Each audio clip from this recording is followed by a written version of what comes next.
আজকে আমি তোমাদেরকে একটা healthy and tasty tiffin recipe share করব, যেটা কিনা আজকে আমি আমার মেয়ের টিফিনে দিয়েছি। তো আজকে ছিল সপ্তাহের প্রথম দিন, মানডে স্কুলটা। তো সেই জন্যই আমি ভাবলাম যে ওর জন্য একটু কিছু টেস্টি খাবারও বানিয়ে দিই, সাথে একটু হেলথটাও তো ঠিকঠাক রাখতে হবে, যা প্রচণ্ড গরম পড়েছে। সেই জন্যই আজকে আমি এই টিফিনটা ওদেরকে বানিয়ে দিয়েছি, সাথে একটু বাদাম আর এদিকে হচ্ছে একটু টেস্টের জন্য সস দিয়েছিলাম। এবার আমি বলে রাখি এখানে আমার কী কী লেগেছে। আমি একটু পনির দিয়েছি, আর এখানে দেখো 1 কাপ মতো আমি বেসন নিয়েছি, যার মধ্যে আমি গোলমরিচ গুঁড়ো একটু দিয়ে দিয়েছি।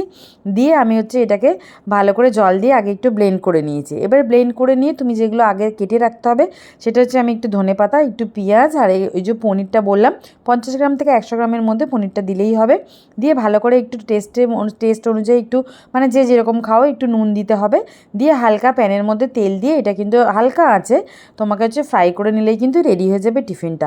আমি আজকে ওকে এই টিফিনটাই দিয়েছি। চলো টিফিন বক্সটা বন্ধ করি, আজকের জন্য টাটা।